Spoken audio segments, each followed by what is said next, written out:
অবিশ্বাস্য, ভারতে অস্ত্র কারখানায় ভয়াবহ বিস্ফোরণ। আরও ভয়াবহ সত্য বেরিয়ে আসছে। ভারতের নাগপুরের কাছে ঘটে গেল এমন এক ভয়ঙ্কর বিস্ফোরণ যা পুরো দেশকে শিহরিত করে দিয়েছে। এই ভয়াবহ ঘটনায় অন্তত ৮ জন শ্রমিক প্রাণ হারিয়েছেন এবং আরও ৭ জনের অবস্থা গুরুতর। সবচেয়ে মর্মান্তিক ব্যাপার হল, হতাহতের সংখ্যা আরও বাড়তে পারে।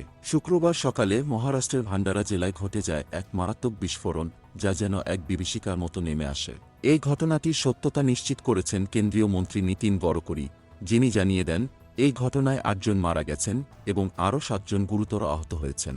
বিস্ফোরণের তীব্রতা এতটাই ছিল যে এর আওয়াজ ৫ কিলোমিটার দূর থেকেও শোনা গেছে। স্থানীয়দের ধারণ করা এক ভিডিওতে স্পষ্ট দেখা যায় কারখানার আকাশ ছোঁয়া ধোয়া। ঘটনাটি এতটাই ভীতিকর যে মনে হচ্ছে পুরো এলাকা যেন ধ্বংসের মুখে।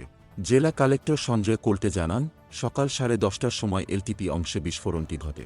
এতে ভবনটির ছাদ ভেঙে পড়েছে এবং অন্তত ১ ডজন শ্রমিক ধ্বংসাবশেষের নিচে আটকা পড়েছেন।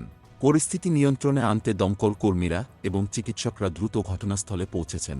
আহতদের দ্রুত স্থানীয় হাসপাতালে পাঠানো হয়েছে, তবে শঙ্কা করা হচ্ছে মৃতের সংখ্যা আরও বাড়তে পারে। বিস্ফোরণের ভয়াবহতায় পুরো এলাকা যেন মৃত্যুপুরীতে পরিণত হয়েছে, আর উদ্ধারকাজ চলছে জোর কদমে।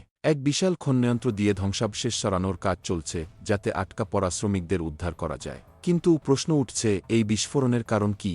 সামনে কি হবে?